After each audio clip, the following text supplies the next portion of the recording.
Bienvenida, bienvenido. Hoy es martes 25 de noviembre de 2025. Tenemos sobre la mesa un material, la verdad, fascinante. Son los detalles de las negociaciones de paz para Ucrania que acaban de ocurrir en Ginebra y el foco está puesto en un plan de paz impulsado por Estados Unidos. Pero aquí viene lo interesante. El plan que se discute ahora pues no tiene nada que ver con el borrador original. Ha sido completamente reescrito. Hoy vamos a analizar qué tenía esa primera propuesta, por qué hizo saltar las alarmas, cómo se ha transformado y, bueno, quién gana y quién pierde con estos cambios. Es que el punto de partida es clave para entender todo lo demás. Ese plan original, un documento de 28 puntos, no fue nada bien recibido. La palabra que usan las fuentes es consternación. Tanto en Kiev como en las principales capitales europeas, sentó como un jarro de agua fría. La percepción general fue que era una hoja de ruta, digamos, diseñada para cumplir los objetivos de Rusia. Y eso, claro, provocó una reacción en cadena que lo ha cambiado todo. Vale, pues vamos directos a eso, a ese primer borrador, que era tan inaceptable en esos 28 puntos. Empecemos por lo más espinoso, que siempre es el territorio. Pues el plan era brutalmente directo. Proponía que Estados Unidos reconociera de facto que Crimea, Luhansk y Donetsk son territorio ruso. Así, sin más. Ya. Y para Jersón y Zaporilla se hablaba de congelar el frente en la línea de contacto actual. O sea, básicamente, lo que tienes, te lo quedas. Espera, porque hay más. El informe añade que las fuerzas ucranianas debían retirarse de la parte del óblast de Donetsk que todavía controlan, para crear una zona desmilitarizada. Exacto. O sea, no solo se congelaba la situación, sino que Ucrania tenía que ceder todavía más territorio. Exacto. Y esto es lo verdaderamente crucial. No se trata solo de validar ganancias militares, es que dinamita el principio fundamental del derecho internacional, de que las fronteras no se pueden cambiar por la fuerza.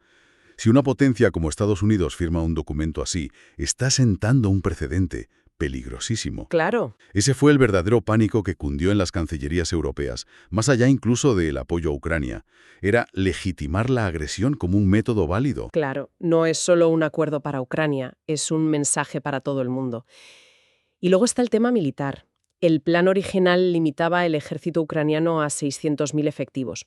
A ver, a primera vista puede no parecer una cifra especialmente baja. ¿Era una limitación tan drástica? Es que el número casi es lo de menos. Lo importante es el concepto. Ya. Que una potencia extranjera te dicte constitucionalmente el tamaño de tu ejército. Es una renuncia a la soberanía en toda regla. Además, ataba de pies y manos la capacidad de Ucrania para disuadir una futura agresión. Y, por supuesto, incluía la joya de la corona de las exigencias rusas. La prohibición de entrar en la OTAN. Blindada en la Constitución. Y no solo eso. El propio plan exigía a la OTAN el compromiso de no expandirse más y de no estacionar tropas en Ucrania. Al final, la petición era simple. Ucrania tenía que entregar las llaves de su política exterior y de defensa. A cambio de una paz dictada por el agresor. Exacto. Y para rematar, se añadían elecciones en 100 días y una amnistía general. Era un paquete completo, sí. Con un plan así sobre la mesa entiendo perfectamente que en Kiev y en las capitales europeas saltaron todas las alarmas. ¿Qué hicieron? ¿Se levantaron de la mesa? No, hicieron algo mucho más audaz. Según las fuentes, Reino Unido, Francia y Alemania, en coordinación total con la oficina de Zelensky, intervinieron directamente. Un funcionario ucraniano lo dijo de forma muy gráfica. El documento de 28 puntos ya no existe. Vaya. Lo cogieron y lo reescribieron por completo. Lo que surgió de Ginebra fue un plan totalmente nuevo. Uno de 19 puntos. Y por lo que veo en los documentos, llamarlo reescritura se queda corto. Es una demolición del plan original. Si comparamos, en el tema territorial desaparece cualquier mención a reconocer las anexiones rusas. Simplemente se borra. Es un cambio de paradigma total. Pasamos de un documento que partía de la validación de las conquistas rusas a otro que establece un punto de partida neutral. Claro, es como decir, de acuerdo, empecemos a hablar, pero la base es la legalidad internacional, no los hechos consumados en el campo de batalla. Y en lo militar, el límite de efectivos sube de 600.000 a 800.000 en tiempo de paz. Y se eliminan otras cláusulas que, según el informe, podrían dejar a Ucrania vulnerable. Buscan una paz sostenible, no una simple pausa en el conflicto. Claro, no dejar al país indefenso. Quieren asegurarse de que Ucrania tenga la capacidad de defenderse por sí misma si, en 5 o 10 años, Moscú decide intentarlo de nuevo. La idea es evitar repetir errores. Pero para mí, el cambio más increíble, el que me cuesta creer que Rusia pueda llegar a aceptar, es el giro con la OTAN. Se pasa de una prohibición total y constitucional a, a una puerta abierta. La nueva cláusula es asombrosa. Dice textualmente: la adhesión de Ucrania a la OTAN depende del consenso de los miembros de la OTAN. Es un abismo, sí. Y es probablemente el punto más ideológico de toda la negociación. Elimina una de las justificaciones centrales que el Kremlin ha usado para la guerra y devuelve la decisión a donde siempre ha estado, en la soberanía de Ucrania. Y en el consenso de la alianza. Exacto. Este punto por sí solo convierte el plan en algo casi inaceptable para Moscú. Y finalmente, las elecciones. Se quita el plazo de 100 días, que parecía una locura, y se cambia por un lo antes posible, mucho más realista. Si juntamos todas las piezas, el nuevo plan parece un intento de proteger a Ucrania. Totalmente. Es un esfuerzo por reequilibrar la balanza y negociar desde una posición de principios, no de debilidad. Pero esto nos lleva a una pregunta fundamental, que creo que es la clave de todo el asunto. ¿Cuál? ¿Es este un plan para alcanzar la paz o es un plan para empezar a negociar la paz de verdad? Porque son dos cosas muy distintas. Claro. Vale, tenemos dos planes que son como la noche y el día. Me imagino que el teléfono en el Kremlin ha debido de echar humo. ¿Cómo ha caído todo esto? Pues, como era de esperar, la reacción de Moscú ha sido de rechazo frontal. Un portavoz del Kremlin calificó las enmiendas de completamente no constructivas.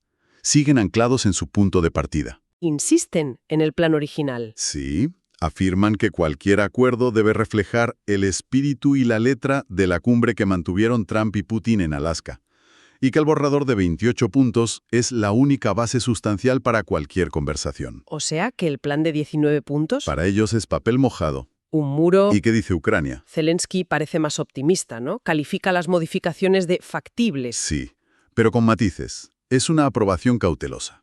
Le da la bienvenida a los cambios porque refuerzan su posición, pero no está lanzando las campanas al vuelo. Él mismo admite que queda mucho trabajo por delante. Y que será muy difícil llegar a un acuerdo. Exacto. De hecho, anuncia un viaje inminente a Washington para reunirse con Trump y cerrar lo que él llama detalles menores. Espera un momento. Aquí hay algo que no me cuadra.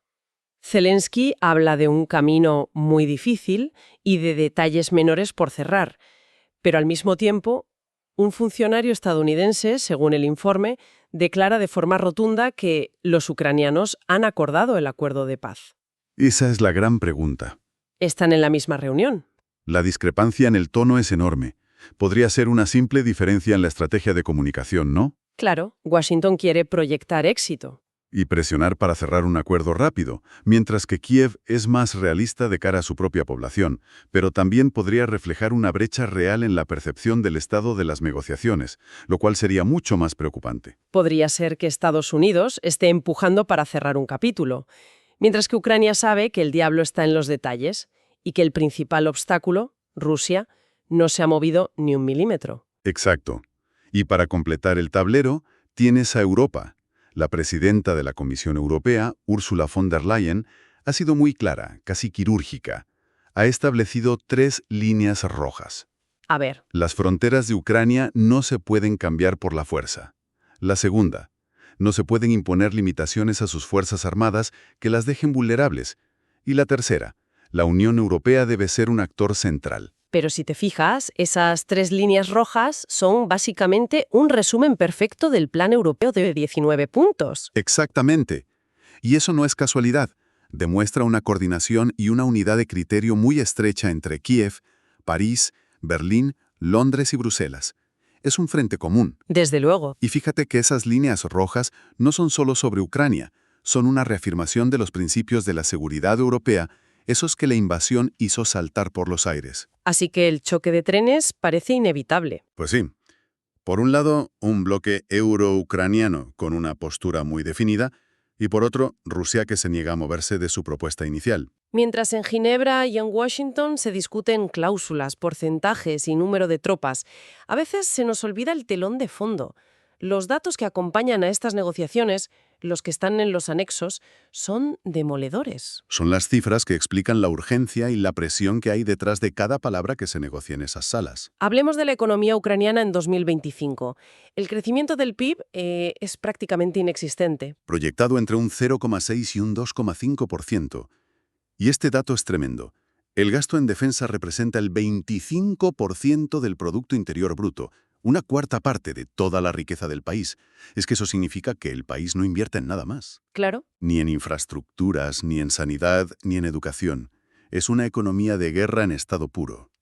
Y como consecuencia, el déficit presupuestario se dispara hasta casi el 20% del PIB. Es un país en modo de supervivencia. Total. Completamente dependiente de la ayuda militar y financiera externa. Cualquier acuerdo de paz tendrá que venir acompañado de un plan de reconstrucción que será sencillamente monumental. Ya. De una escala que no hemos visto en Europa desde la Segunda Guerra Mundial. Y si la economía está en la UCI, el coste humano es directamente abrumador.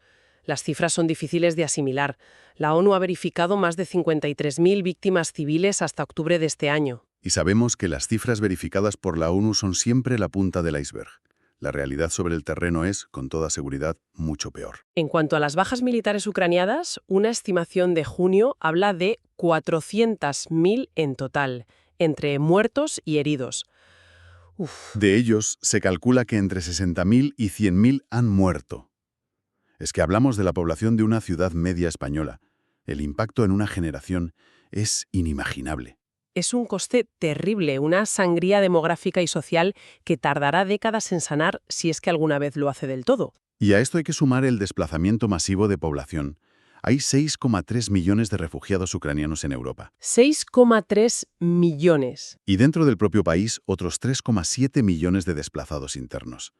En total, casi 13 millones de personas dependen de ayuda humanitaria. Estos números no son solo estadísticas frías, representan la presión inmensa, casi insoportable bajo la que operan los negociadores ucranianos. Claro, cada día que pasa sin un acuerdo, estas cifras aumentan.